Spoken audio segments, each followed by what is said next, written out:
नमस्ते सबको, Sam's art and painting में आप सबका स्वागत है। आज मैं एक 2 स्टोरी हाउस की पेंटिंग दिखाने वाली हूँ। मैंने एक जैसा तैसा स्केच बना लिया है। अब इसके ऊपर ठीक ठाक से पेंटिंग कर लूँगी। यहाँ पे मैं पेन टूल की मदद से घर की जो एरिया है, मतलब पूरे जो वॉल है, उसको सिलेक्ट कर रही थी। पर आप लोग अगर चाहो तो इसको सिलेक्शन टूल की मदद से भी सिलेक्ट कर सकते हो। इस इमेज में इस पेंटिंग में मैं ऊपर की जो पार्ट है और नीचे की जो पार्ट है, दोनों को ही सेम कलर में रखूँगी। इसलिए मैं एकदम से उसके ऊपर कलर डाल दिया है। अब मैं देखिए मिडिल में एक डार्क कलर की शेडिंग किए है। उसको इसलिए किए है कि ऊपर का जो हिस्सा है उसका जो शैडो वो तो नीचे के वॉल पे थोड़ा पड़ेंगे ना, तो इसके लिए मैं मिडिल में भी एक डार्क कलर की शेड दे दी, जैसे मैंने ऊपर की पार्ट पे भी दिए है। तो ऐसे डार्क शेड देने के बाद थोड़ा थोड़ा इधर उधर से ऊपर से थोड़ा सा डार्क शेड को नीचे की तरफ खींच के ऐसे कुछ जगह पे ड्राइंग कर देना होगा, जैसे मैंने किए हैं। उसके बाद उसको इरेज करके ठीक ठाक कर देना है। इस टाइप की ड्राइंग, मतलब वो जो डार्क कलर की शेड थोड़ा ऊपर से नीचे की तरफ आ रहा हो, इस टाइप की शेडिंग इसलिए करते हैं जब कोई घर के ऊपर पानी गिरता है बरसात में, तो ऐसे गिरते गिरते उसका जो रंग है या उसका जो वो वाला जगह ना ऐसे थोड़ा काला हो जाता है, थोड़ा सा डार्क हो जाता है। तो वही मैं यहाँ पे दिखाने की कोशिश की। और हल्का कलर की जो शेडिंग है उसको मैंने ऐसा क्यों की, क्योंकि देखिए जैसे मैंने अभी बोली कि पानी गिरते गिरते कुछ कुछ जगह पे डार्क सा लाइंस हो जाते हैं, डार्क टाइप का थोड़ा सा शेड आ जाते हैं। उसी तरह कलर थोड़ा सा उठ जाते हैं, उठने के वजह से कलर थोड़ा सा हल्का हो जाता है। तो वाइट कलर की मदद से वाइट पार्ट पे, वाइट कलर में मैंने जो शेडिंग की वो वही है, कलर उठ जाता है जिस पार्ट पे, वहाँ पे मैंने ऐसे हल्का कलर की शेडिंग कर दी है। अब देखिए ऊपर में एक बीट को मैंने ड्रॉ किए और उसी को कॉपी करके मिडिल में भी बिठा दिए। वो जो मैरून कलर की और येलो कलर की बीट है, इन दोनों बीट को। तो अभी मैं एक बीट पे ऐसे शेडिंग करूँगी। मैंने यहाँ पे मिडिल वाले बीट पे ही चूज़ किया है शेडिंग करने के लिए।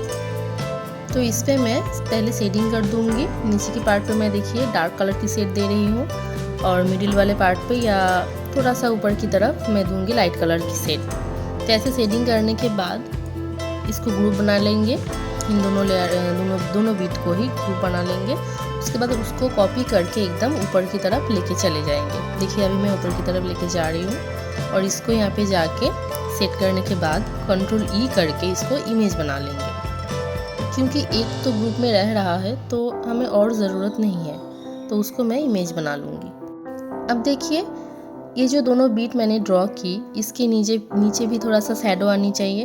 तो मैं फिर से नीचे वाले वॉल पे चली जाऊँगी, मेन वॉल पे, पिंक कलर की वॉल पे चली जाऊँगी और उसमें जाके नया लेयर लेके उसको मास्किंग करके ऐसे दोनों शेड ड्रॉ कर देंगे डार्क कलर की।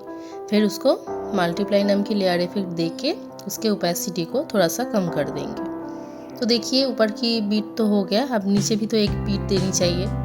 तो इसीलिए मैंने एक कलर लेके, यहाँ पे कोई भी कलर दे सकते हो, पर मैंने बाद में मैरून ही चूज़ की। तो इस मैरून कलर से यहाँ पे भी एक बीट ड्रॉ कर देंगे और इस पर भी मैं डिटेलिंग कर दूँगी। तो उस पर मैंने डार्क कलर की एक लाइन नीचे से ड्राइंग की और लाइट कलर की एक लाइन ऊपर से ड्राइंग की करके इसको ऐसे ही शेडिंग करूँगी। फिर इसको ग्रुप बना के कंप्लीट कर देंगे। अब देखिए मेन जो डोर है उसके ऊपर एक शेड रहते हैं, तो उसी शेड पे मैं कलर डाल रही हूँ। इस शेड में मैं दोनों साइड पे 2 पिलर ड्रॉ किए और ऊपर में एक शेड ड्रॉ कर दिए। तो अब मैं यहाँ पे एस कलर दे दिए है और उसका डार्क कलर चूज़ करके दोनों साइड पे डार्क कलर की शेडिंग कर देंगे। बस ऊपर से नीचे तक एक लाइन खींचना है दोनों साइड से। उसके बाद उसको मल्टीप्लाई नाम की लेयर इफेक्ट देके थोड़ा सा ओपेसिटी को कम करके फिर से और एक लेयर ले लेंगे। अब जो एस कलर मैंने चूज़ की थी उससे थोड़ा सा हल्का कलर चूज़ करके मिडिल में से ऐसे दे दूँगी। यहाँ पे मैंने जैसे डिटेलिंग की है, सेम तरीके से इस डिटेलिंग को याद रखना। सेम तरीके से मैं जो ऊपर में दोनों जगह पे, ऊपर वाले फ्लोर पे दोनों जगह पे देखिए रेलिंग बना के रखी है, तो उस रेलिंग को मैं ऐसे ही डिटेलिंग करूँगी। अब देखिए मैं ऊपर वाले जो हिस्सा है वाइट सा, उस पर थोड़ा सा डिटेलिंग कर लूँगी। तो यहाँ पे मैं नीचे की तरफ दिए है डार्क कलर की शेड और ऊपर की तरफ एक लाइन ड्रॉ करेंगे जो होगा लाइट कलर की।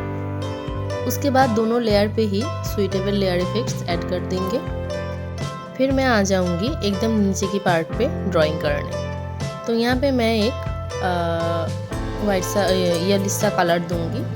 उसके बाद उसके नीचे एक लेयर लेके ऐसे इसके कोन से, मतलब कि वाइट जो पार्ट मैंने ड्राइंग की उसके दोनों कोन से लेके, दोनों कॉर्नर से लेके सामने की तरफ तो छोटा सा कॉर्नर ड्रॉ करेंगे और इसको ऐसे कंप्लीट करके कलर डाल देंगे। अब देखिए दोनों जो पिलर था वो दोनों पिलर थोड़ा साइड में हो गया था, तो मैं उन दोनों को थोड़ा आगे की तरफ खींच के लेके आई। उसके बाद पिलर की जो 2 लेयर्स थे उन लेयर्स को थोड़ा सा ऊपर की तरफ लेके आ गई, ताकि ऐसा लगे कि दोनों पिलर ही उस एरिया की ऊपर बने हैं। अब मैं नीचे की पार्ट पे थोड़ा सा डिटेलिंग कर लूँगी। कल एक कमेंट मैंने देखी, किसी ने मुझसे पूछा है कि ब्रश की जैसे दोनों साइड को मैं शार्प करती हूँ ऊपर वाले ऑप्शन को ऑन करके, वैसे ही ब्रश की दोनों साइड को ट्रांसपेरेंट कैसे करते हैं। तो देखिए ऐसा कोई ऑप्शन फोटोशॉप में है, मुझे नहीं पता, और अगर पता हो तो मैं सच में भूल गई हूँ। पर इस टाइप का एक ऑप्शन है जहाँ से मैं ब्रश को चूज़ करती हूँ। वो वाला पेज जब ओपन होता है उसके एकदम लेफ्ट साइड में देखना कि बहुत सारे ऑप्शंस है और सारे ऑप्शंस के सामने सामने एक एक खाली बॉक्स दिया रहता है। उस खाली बॉक्स पे क्लिक करने से वो वाला ऑप्शन ऑन हो जाते हैं। तो वहाँ पे ट्रांसफर नाम की एक ऑप्शन है, उसको ऑन करने से ब्रश की दोनों साइड थोड़ा सा ट्रांसपेरेंट हो जाते हैं। पर उससे एक दिक्कत और होते हैं, वो है पूरा का पूरा ब्रश ही थोड़ा सा ट्रांसपेरेंट होता है और उसके दोनों साइड उससे थोड़ा और ट्रांसपेरेंट हो जाते हैं। तो उस ट्रांसफर नाम के ऑप्शन को अगर आप लोग ऑन कर दो तो ब्रश का दोनों साइड थोड़ा सा ट्रांसपेरेंट हो जाएगा और साथ ही साथ पूरा का पूरा ब्रश भी थोड़ा सा ट्रांसपेरेंट हो जाएगा। तो उस ऑप्शन को ऑन करके आप लोग यूज़ करके देख सकते हो।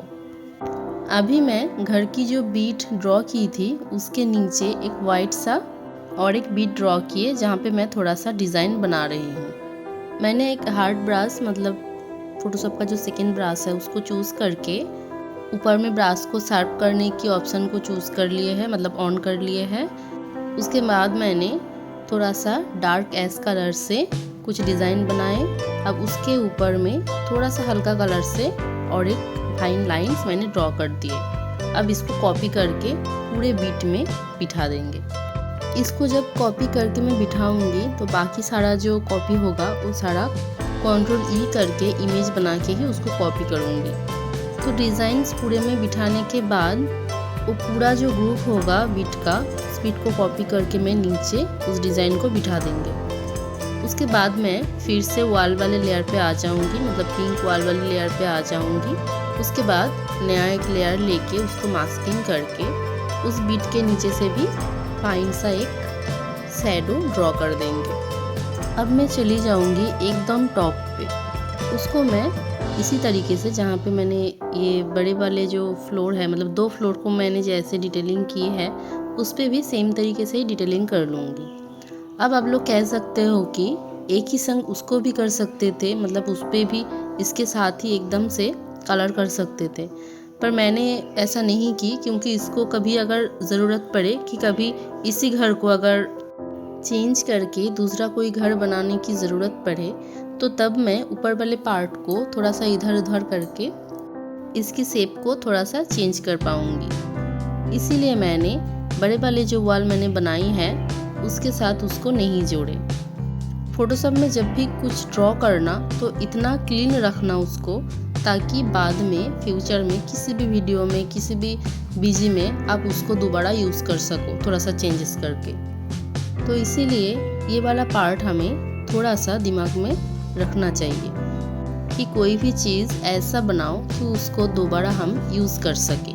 क्योंकि देखिए फोटोशॉप का जो ड्राइंग होते हैं वैसे ही बहुत हार्ड होते हैं, मतलब बहुत टाइम देके उसको हम लोग बनाते हैं। तो उसको एक ही बार मैं क्यों यूज़ करूँ, उसको थोड़ा सा चेंज करके बाकी बीजी में भी तो यूज़ करना चाहिए। इसीलिए मैं थोड़ा सा सोच के ही ड्राइंग करती हूँ।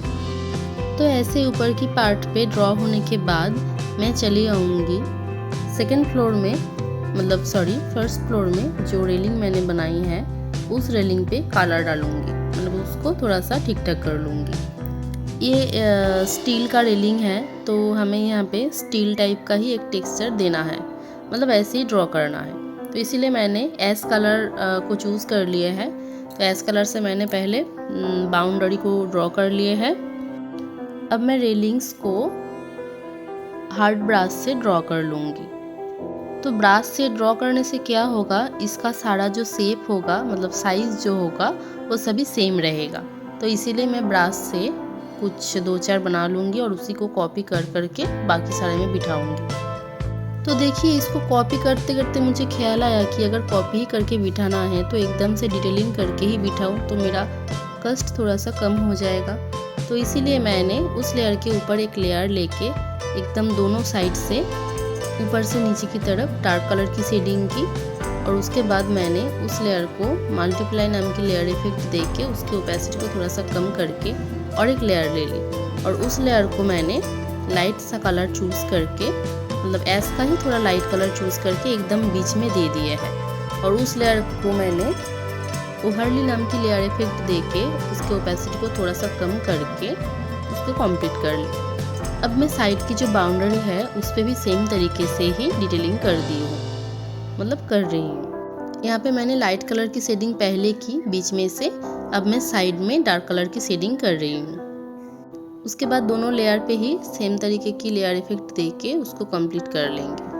अब मैं जो रेलिंग मैंने बनाई हूँ बीच में, तो उसी रेलिंग को कॉपी कर करके इमेज बना के उसको पूरे में बिठा देंगे। अब ये रेलिंग पूरा का पूरा कंप्लीट हो जाएगा, और होने के बाद मैं इसी को कॉपी करके फ्लिप करके, मतलब हॉरिजॉन्टली फ्लिप करके लेफ्ट साइड पे भी बिठा दूंगी। और फिर इसी रेलिंग को कॉपी करके एकदम ऊपर में, मतलब एकदम टॉप रूप पे सामने की तरफ बिठा देंगे, तो ये ना और भी सुंदर लगेगा। देखिए, बिठा भी दिए हैं। अब मैं एक विंडो को डिटेलिंग कर लूँगी। एक विंडो पे डिटेलिंग करके बाकी सारे में बिठाएंगे, और दरवाजे पे भी इसी को, इसका जो रॉड है, रॉड को डिलीट करके दरवाजे पे भी इसी को बिठा देंगे। तो मैं ऐसे ही अच्छे से इस पे डिटेलिंग करूँगी। देखिए, विंडो का डिटेलिंग मैंने बहुत बार दिखाई हूँ, मतलब पिछले वीडियोस में बहुत बार दिखाई है। तो इस पे ऐसे ही करूँगी, पर थोड़ा सा अलग होगा। तो क्या क्या अलग मैंने की वो आप लोग देखते रहिए। और आज की वीडियो आप लोगों को कैसी लगी ये मुझे कमेंट करके ज़रूर बताना। आप लोगों ने बहुत सारे कमेंट किए हैं, मतलब कमेंट में रिक्वेस्ट किए हैं कि इस टाइप के ऊपर वीडियो बनाओ, उस टाइप के ऊपर वीडियो बनाओ। तो मैं सारे को ही एक एक करके ज़रूर बनाऊंगी। आप लोग निराश मत होना, मैं टाइम मिलने पर एक एक करके ज़रूर बनाऊंगी। तो चलिए, बाकी का वीडियो आप लोग अच्छे से देख लीजिए।